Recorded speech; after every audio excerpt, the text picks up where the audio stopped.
how are you? I hope well. This is Vikas Kushwaha and today we are here to discuss about the second part of the political parties. In this part we will discuss about the state party, national party and 6 important recognized national parties, the challenges faced by political parties and the reform of the political parties. Let's start. Okay.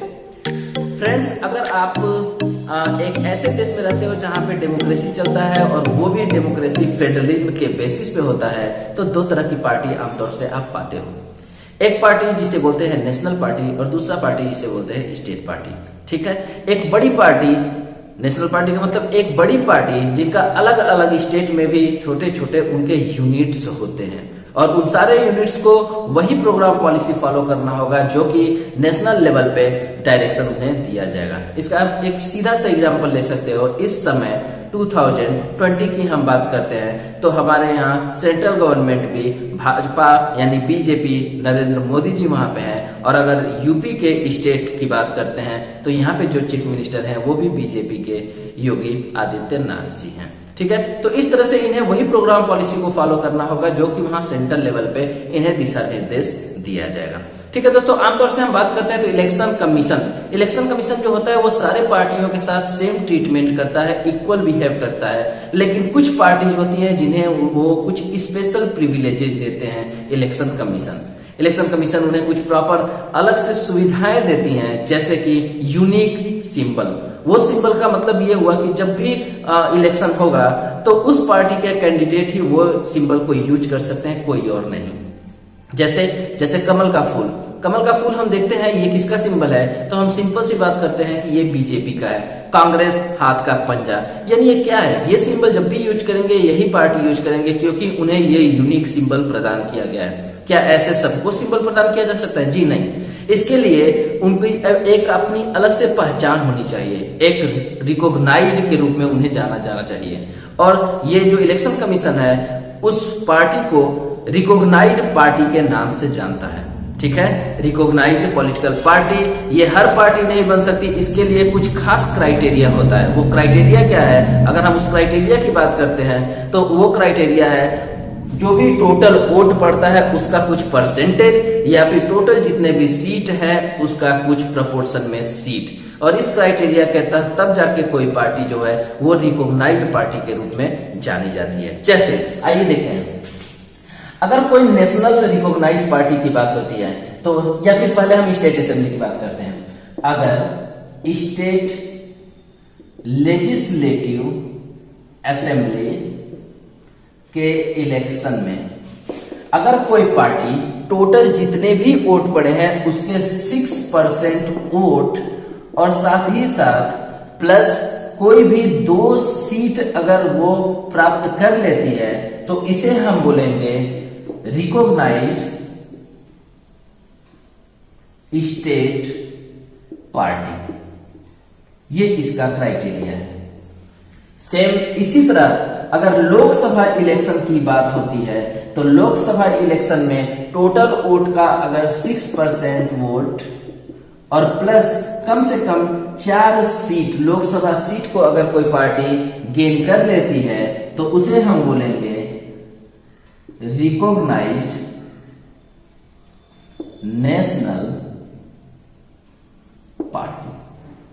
ये criteria है दोस्तों, ये आपको समझना होगा कि recognised party बनने के लिए इस क्राइटेरिया को या तो 6% वोट या फिर 2 सीट, ये हो गया स्टेट लेजिस्लेटिव असेंबली में, और या तो 6% वोट और 4 सीट, ये हो गया लोकसभा में। तब जाके इसे नेशनल रिकॉग्नाइज्ड पार्टी और इसे स्टेट रिकॉग्नाइज्ड पार्टी के नाम से हम पहचान करेंगे, जानेंगे। ठीक है दोस्तों, 2006 के अनुसार अगर तब की आंकड़ा हम देखते हैं तो उस आंकड़ों के अनुसार उस समय 6 रिकॉग्नाइज्ड नेशनल पार्टीज थे। उन सारी पार्टियों के बारे में हमें सारी पार्टीज के बारे में हमें थोड़ा पढ़ना होगा। आइए हम देखते हैं। सबसे पहले हम बात करते हैं INC, इंडियन नेशनल कांग्रेस। दोस्तों, इसका जो गठन हुआ था ये फॉर्म किया गया था 1885 में। एओ ह्यूम के द्वारा इसका गठन किया गया था। ये हमारे यहाँ की सबसे पुरानी पार्टी में से, विश्व की सबसे पुरानी पार्टी में से एक है और हमारे यहाँ की सबसे पुरानी पार्टी है। ठीक है दोस्तों, हमारे यहाँ के स्वतंत्रता की जो लड़ाई हुई थी, इंडिपेंडेंस के लिए जो भी फ्रीडम मतलब फाइट हुआ था उसमें इनका काफी ज्यादा योगदान भी रहा था। ठीक, ये इसकी खासियत क्या है कि ये पार्टी जो है इसका जो हम बात करते हैं आइडिया का, किस मतलब आइडिया को लेके ये साथ साथ चलती है, तो इसका ये मानना है neither leftist nor rightist and only in the centralist. मतलब ये न तो उत्तर भारत, दक्षिण भारत, पूर्वी भारत, पश्चिम भारत की बात नहीं करता, ये सेंटर भारत में रह के और पूरे भारत देश की बात करता है। ये पार्टी आमतौर से गरीब, जो कमजोर वर्ग हैं और साथ ही साथ जो अल्पसंख्यक वर्ग हैं उनके हमेशा प्रमोशन की बात करता है, उनके हमेशा इंटरेस्ट, उनके हमेशा वेलफेयर की बात करती है। ये पार्टी सेकुलर का मतलब धर्मनिरपेक्षता की बात करती है। ये किसी एक धर्म को कोई खास प्रिविलेजेस देने से मना करती है। ये किसी को भी प्राथमिकता नहीं देती, सारे धर्म को ये बराबर के अधिकार के साथ ये मानती है। ठीक है, ये इस पार्टी के अपने उसूल हैं, इस दिशा निर्देश पे ये पार्टी काम करती है। ठीक है दोस्तों, ये पार्टी सब कुछ सही था, लेकिन 1999 में इस पार्टी में से एक इसका पार्ट अलग हो गया, स्प्लिट हो गया, और उसे हम एनसीपी नेशनलिस्ट कांग्रेस पार्टी के नाम से जानते हैं, जो कि हम 6th पार्टी के रूप में इसके बारे में हम डिस्कस करेंगे। ये फर्स्ट पार्ट है आईएनसी, जो कि हम बात कर रहे हैं।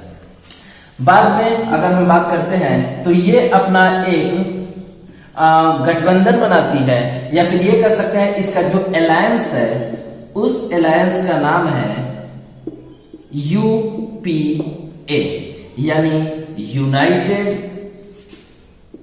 Progressive alliance. इसके साथ मिलके इन्होंने अपना एक अलायंस बनाया है। किसने? आईएनसी ने, इंडियन नेशनल कांग्रेस ने।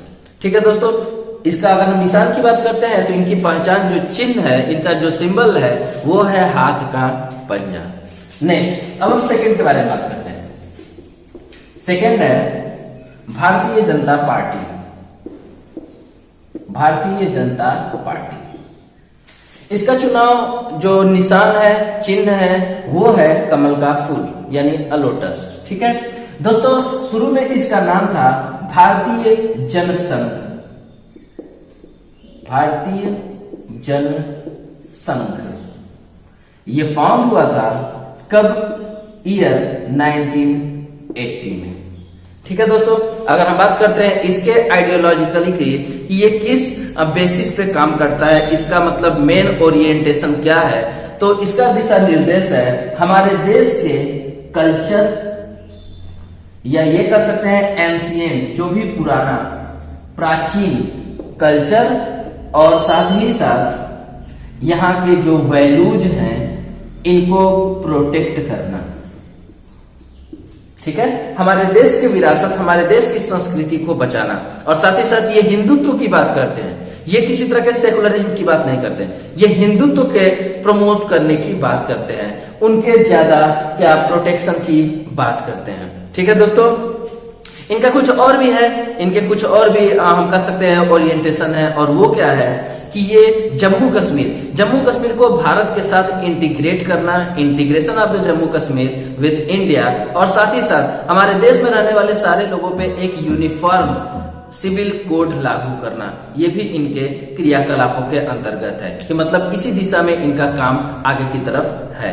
यानी कि हमारे देश में जो भी इंसान रहेगा, चाहे वो किसी भी धर्म का हो, किसी भी कास्ट का हो, कोई भी हो, सबके ऊपर एक यूनिफॉर्म नियम कानून लागू होना चाहिए। साथ ही साथ ये बैन करते हैं किन चीजों को? उन चीजों को जहां पे एक धर्मों को लोग चेंज करके दूसरे धर्मों को फॉलो करने जाते हैं, यानी कि चेंज ऑफ रिलीजन को भी ये लोग बैन करते हैं, उसे भी मना करते हैं, उसके खिलाफ ये लोग बात करते हैं। दोस्तों, अगर हम इनके अलायंस की बात करते हैं तो इसकी अलायंस जो पार्टी है उसका नाम है एनडीए, नेशनल डेमोक्रेटिक अलायंस। आज के समय में अगर हम बात करते हैं तो पिछले 2 बार से लगातार बीजेपी की शासन ही इस समय सत्ता में है। ये 2020 की बात करते हैं तो आज भी भाजपा का शासन अच्छे से इस पूरे देश में कामकाज चला रही है। ठीक है दोस्तों, आइए अब हम बात करते हैं थर्ड है बीएसपी यानी बहुजन समाजवादी पार्टी, इनका जो चुनाव निशान है वो है हाथी। इनको इस्टेब्लिश किया था 1984 में कांसी राम ने। और इस पार्टी का जो मेन हम बात करते हैं, इसका जो जिन प्रिंसिपल पे ये चलता है कि जो आदिवासी हैं, जो समाज के दलित वर्ग हैं, जो बैकवर्ड क्लास हैं और साथ ही साथ जो माइनॉरिटीज हैं, इनके हमेशा प्रोटेक्शन के लिए, इनके हमेशा वेलफेयर के लिए, इनकी इंटरेस्ट के लिए ये पार्टी हमेशा बात करती है। ठीक है दोस्तों, ये अपने आदर्शों पे, किनकी आदर्शों को लेके चलते हैं, तो हम बात करते हैं साहू जी महाराज और बाबा भीमराव अंबेडकर, पेरियार स्वामी, ये इनको अपना इंस्पिरेशन मान के ये आगे बढ़ते हैं।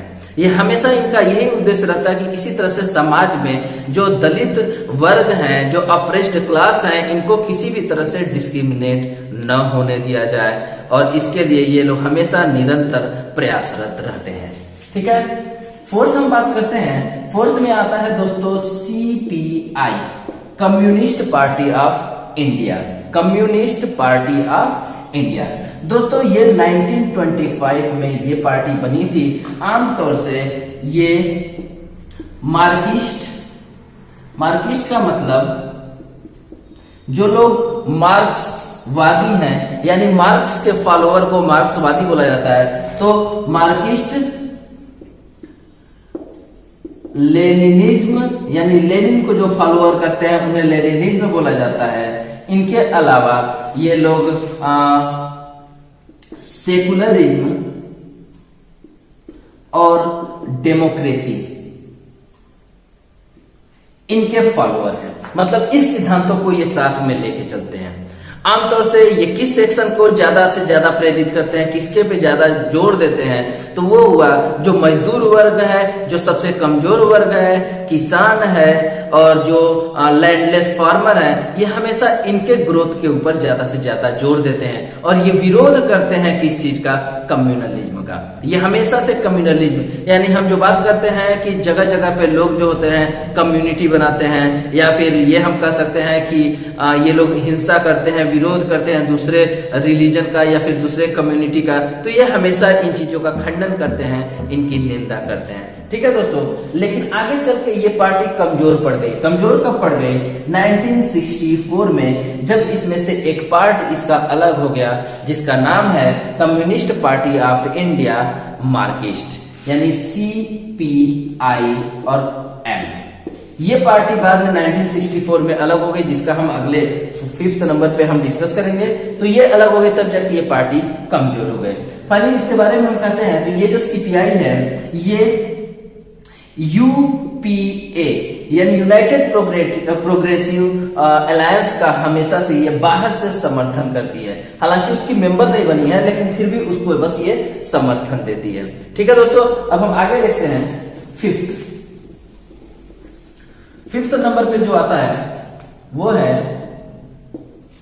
CPIM। CPIM जो CPI था 4th वाला, तो दोस्तों उसका चुनाव चिन्ह की बात करते हैं तो उसके चुनाव चिन्ह में आपको ऐसे ये हंसिया और उसके बीच में बना हुआ एक हैमर, इस टाइप का ये सिंबल जो है ये 4th यानी CPI का था, कम्युनिस्ट पार्टी ऑफ इंडिया। और अगर हम बात करते हैं CPIM, तो CPIM जो है इसी CPI का ही अलग हुआ एक टुकड़ा है, जो कि 1964 में उससे अलग हो गया था। इसे बोलते हैं communist party of India, Marxist.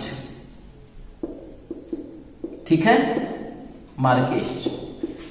दोस्तों इसका जो चुनाव चिन्ह है, चुनाव सिंबल है, ये है एक हंसिया जो कि फसल को काटता हुआ, यानी कि यहाँ पे गेहूं ऐसे फसल बना है और उसको काटता हुआ ये हंसिया, ये इसका चुनाव चिन्ह है, चुनाव निशान है। ये बात करते हैं तो ये भी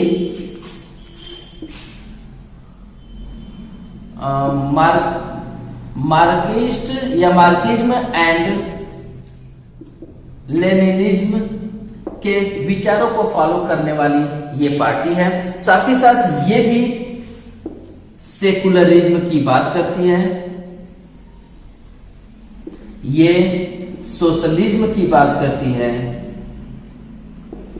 डेमोक्रेसी को आधार लेके चलने वाली ये पार्टी है, और ये भी विरोध करती है किस चीज का? कम्युनलिज्म का, यानी प्रोटेस्ट करती है कम्युनलिज्म का। ठीक है दोस्तों, ये हमेशा से ये भी सेम उसी की तरह यानी सीपीआई की तरह ही ये पार्टी भी जो है कमजोर वर्गों का, लेबर, किसान, मजदूर, छोटे मजदूर और जो गरीब लोग हैं इनके हमेशा उत्थान के लिए ये जोर देते हैं। इनका यही मानना है कि जो भी समाज में धन संपदा है वो प्रॉपरली डिस्ट्रीब्यूटेड होना चाहिए, ताकि न तो छोटे वर्गों को और भी ज्यादा दबने से रोका जा सके और समाज में जो गरीबों और अमीरों के बीच में बढ़ती हुई खाई है उसको भी कम किया जा सके। ये इनका विचार है। ये भी बाहर से ही यूपीआई को समर्थन देती है, लेकिन उसका मेंबर नहीं है, उसका कोई पार्ट नहीं है। यानी यूनाइटेड प्रोग्रेसिव अलायंस को ये पार्टी बाहर से क्या करती है? समर्थन देती है। यूपीए इनको ये समर्थन देती है। कौन? सीपीआईएम। अब लास्ट आता है जो 6th, इसके बारे में हम बात करते हैं।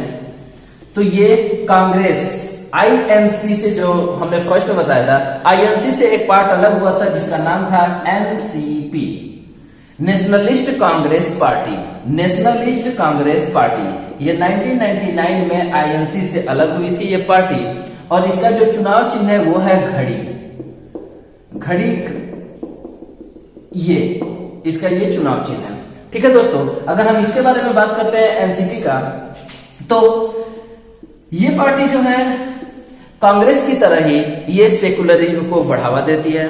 ये पार्टी भी जो है गरीबों को, ये कह सकते हैं कि वीकर सेक्शन को और अल्पसंख्यक को हमेशा से उनको प्रमोट करने की बात करती है। लेकिन साथ ही साथ इसका एक और उद्देश्य है। इसका ये मानना है कि जो गवर्नमेंट में जो भी हायर सीट्स हैं, हायर पोजीशन है, वो आम आदमी के लिए, आम लोगों के लिए, आम सिटीजन के लिए भी ओपन होना चाहिए। मतलब ये नहीं है कि वहां पे डायनास्टिक सिस्टम चलता हो, यानी कि जो भी मेन वहां पे पार्टी का लीडर हो तो उसी का बेटा हो, उसी की संतान हो तो वही लीडर बने, ऐसा ना हो। इनका ये मानना है कि सरकार में या कहीं भी बड़े पोस्ट पे, हायर पोस्ट पे, जिसके अंदर कैपेबिलिटी हो, चाहे वो आम इंसान ही क्यों ना हो, उसको उस स्थान पे जाने का, अगर उसके पास कैपेबिलिटी है तो उसे जाने दिया जाए। इस सिद्धांतों को लेके आगे बढ़ने वाली ये पार्टी है एनसीपी। ठीक है दोस्तों, फाइनल 2004 में ये यूपीए, यूनाइटेड प्रोग्रेसिव अलायंस का एक मेंबर के रूप में, जैसे कांग्रेस उसकी एक मेंबर थी, वैसे ही यूपीए की एक ये भी मेंबर बन गई।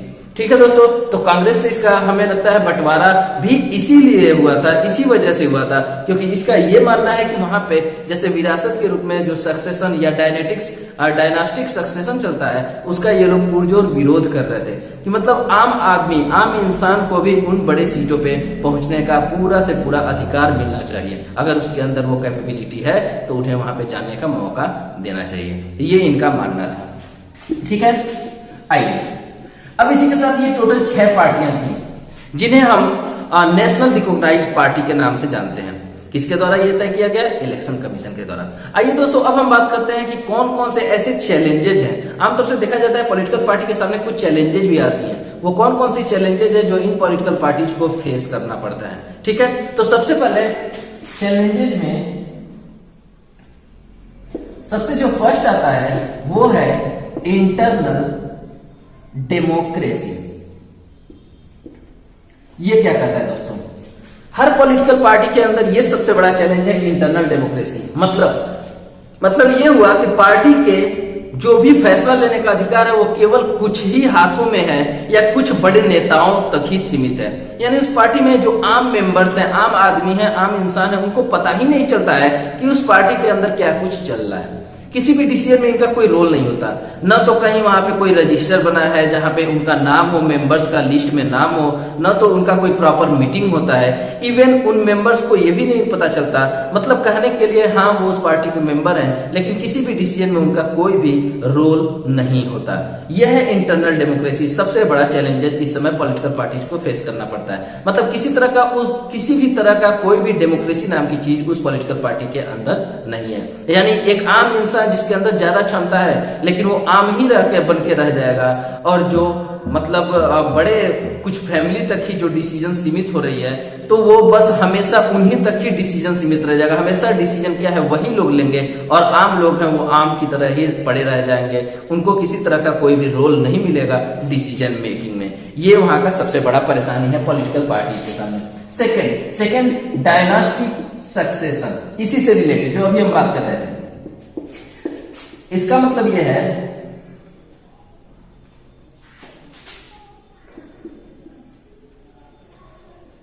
डायनास्टिक सक्सेशन, इसका मतलब यह है विरासत। विरासत के रूप में जो पार्टी के लीडर हैं, विरासत के रूप में उनके संतान या उनके फैमिली मेंबर्स को ही विरासत के रूप में वो पार्टी की कमान दे दी जाती है, भले ही वो उसके लायक हो न हो। और उसमें जो आम आदमी है, जो सिंपल मेंबर्स हैं, वो भले ही कितने भी कैपेबल हो, लेकिन उसको उनको वहां तक पहुंचने का कोई भी अधिकार, कोई भी सीढ़ी नहीं मिल पाती है। ये इस समय इस सारे पॉलिटिकल पार्टीज की सबसे बड़ी कमी होती है, सबसे बड़ा चैलेंज उन्हें फेस करना पड़ रहा है। तो ये चैलेंज सबसे बड़ा है डायनास्टिक सक्सेशन, यानी कि परिवारवाद। परिवारवाद का मतलब यह है कि पॉलिटिकल पार्टीज के जो भी हेड यानी बड़ा पोस्ट है या लीडर का पोस्ट है, वो हमेशा केवल एक ही परिवार या कुछ परिवारों के हाथों में रह जाता है, और बाकी आम मेंबर्स को कभी आगे बढ़ने का कोई रास्ता ही नहीं मिल पाता। ठीक है दोस्तों, थर्ड नंबर पे जो आता है वो है money and muscles power. Money, आज के समय में देखा जाता है कि जब भी इलेक्शन होता है तो उसमें पैसे का सबसे ज्यादा प्रभाव दिखाई देता है। बहुत सारे ऐसे लोगों को टिकट दे दिया जाता है जो लोग ज्यादा से ज्यादा पैसा खर्च करते हैं, या फिर पैसे देके वो लोग वोट भी अपने हाथों में करने का काम करते हैं।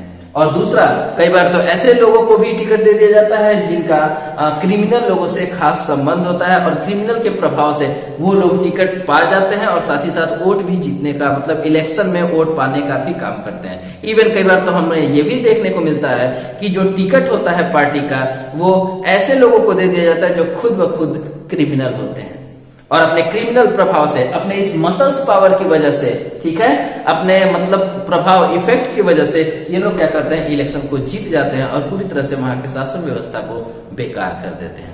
तो ये भी इस समय हम लोग के सामने, या इलेक्शन कमीशन के सामने भी हम कह सकते हैं, एक खास परेशानी है। इस समय एक उभरता हुआ सबसे ज्यादा प्रॉब्लम ये आता है सामने।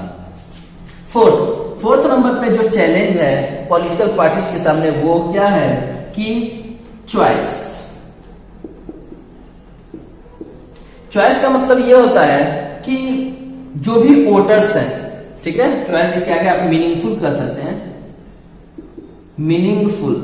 Meaningful choice. इसका मतलब वोटर जब भी वोट देने जाता है तो उसके सामने जितने भी पॉलिटिकल पार्टी हैं, वो लोग जो भी चॉइस देते हैं वोटर को, अपनी प्रोग्राम जो भी पॉलिसी बताते हैं, तो वो कम से कम कुछ मीनिंगफुल हो, यानी वोटर के सामने कम से कम कुछ अलग अलग पॉलिसीज तो दिखाई दे, चॉइस तो दिखाई दे, जिनमें से वो एक पार्टी को चुन ले, उन्हें जीता दे और उस पॉलिसी को समर्थन करे। लेकिन ये काफी कम दिखाई देता है, क्योंकि जितनी भी पार्टियां होती हैं उनके जो भी चॉइस होते हैं वो ज्यादा मीनिंगफुल नहीं होते, और ऐसे में वोटर कंफ्यूज हो जाते हैं और वो सही जो मतलब सही डायरेक्शन में जिन्हें चुनना चाहिए उन्हें ये चुन नहीं पाते हैं, उन्हें ये सेलेक्ट नहीं कर पाते हैं, और इस तरह से सत्ता पे मतलब किसी भी गलत इंसान को बैठने का काफी ज्यादा चांसेस होता है। ठीक है दोस्तों, तो ये 4 फिलहाल चैलेंजेस हैं जो कि आज के समय में पॉलिटिकल पार्टीज के सामने आती है और साथ ही साथ इलेक्शन कमीशन के भी सामने आती है। ठीक, तो इससे सुधार कैसे किया जा सकता है, इनसे बचा कैसे जा सकता है? इसके लिए कुछ सुधार किए गए हैं, कोर्ट की मदद से, इलेक्शन कमीशन की मदद से, लोगों के सपोर्ट से, और कुछ सुधार करने के लिए सजेशन भी दिए गए हैं। आइए अब उनके बारे में बात करते हैं।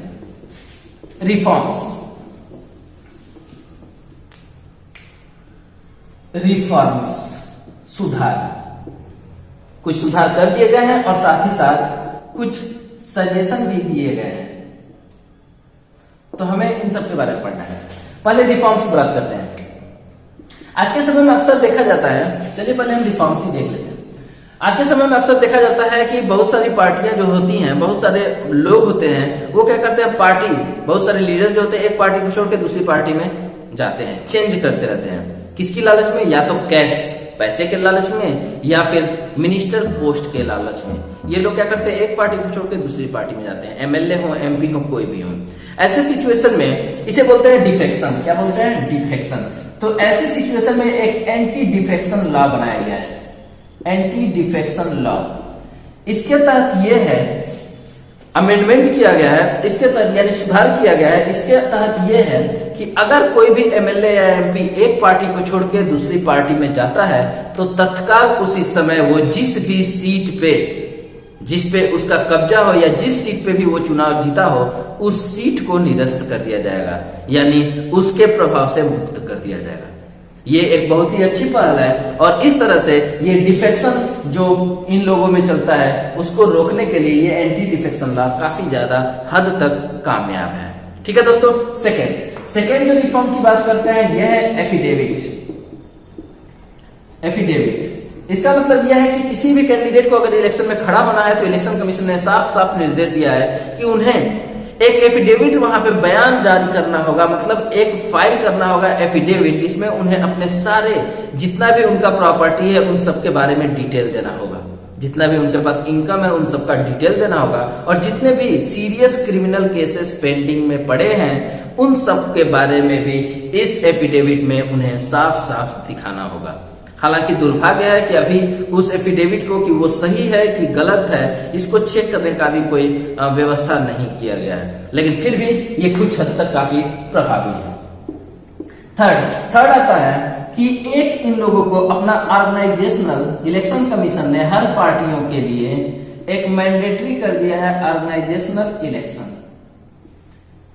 इसके तहत यह है कि हर पार्टी के अंदर एक ऑर्गेनाइजेशन के अंदर इलेक्शन होना अनिवार्य है, ताकि उसमें भी हर एक आदमी को आगे बढ़ने का मौका मिल सके। अगर उसमें क्षमता हो तो वो आगे बढ़ सके, कभी रुका न रहे। और साथ ही साथ इन्होंने ये भी निर्देश दिया है इलेक्शन कमीशन ने कि हर पॉलिटिकल पार्टीज को अपना इनकम टैक्स रिटर्न भी फाइल करना होगा, ताकि सही मायने में पता चल सके कि किसकी इकोनॉमिक स्थिति क्या है, यानी किसी भी तरह से मनी पावर को रोका जा सके। ये 3 सुधार किए गए हैं पॉलिटिकल पार्टीज में और कुछ और भी सजेशन दिए गए हैं। आइए हम सजेशन के बारे में बात करते हैं। वो है कि हर पार्टी को अपने अंदर, अपने मतलब पार्टी के अंदर मेंबर के लिए एक रजिस्टर बनाना होगा, उसमें सारे मेंबर्स को लिस्ट वाइज करना होगा, और साथ ही साथ बीच बीच में कुछ टाइम इंटरवल पे एक मीटिंग रखनी होगी, ताकि सारे मेंबर्स एक दूसरे को भली बात जान सकें। पार्टी में उनके साथ भी हर बातों को शेयर किया जाए, डिस्कशन किया जाए। उसमें एक जज को भी बैठाया जाए, ताकि किसी तरह का कोई डिस्प्यूट होता है तो उससे रिलेटेड कोई भी जो भी आदेश देना हो, जो भी डिसीजन देना हो, वो जज दे सके। साथ ही साथ इसमें एक इलेक्शन भी हो, ताकि उस पार्टी पे जो हेड सीट हो, यानी पार्टी का जो लीडर का सीट हो, वो किसी को भी इलेक्शन के द्वारा जिसके अंदर क्षमता हो उसे मिल सके। ये एक सुझाव, सजेशन है इसके रिफॉर्म के लिए। सेकंड है कि महिलाओं को हर पार्टी का कम से कम 1/3 सीट जो है ये वुमेन्स को, महिलाओं को ये आरक्षित कर दिया जाए, मतलब इनको रिजर्व दे दिया जाए, रिजर्वेशन किया जाए, ताकि महिलाओं को भी बड़े पोस्ट पे यानी ऊंचे पोस्ट पे पहुंचने का मौका मिल सके। ताकि जब तक ये ऊंचे पोस्ट पे पहुंचेंगे नहीं तब तक ये महिलाओं के लिए उनके फेवर में कोई रूल रेगुलेशन बन नहीं पाएगा। और इसके लिए महिलाओं के लिए अगर रूल रेगुलेशन बनाना है, उनके इंटरेस्ट की बात करनी है, उनके उनके अगर बढ़िया की बात करनी है, तो उसके लिए महिलाओं का ऊंचे पोस्ट पे बैठना भी जरूरी है।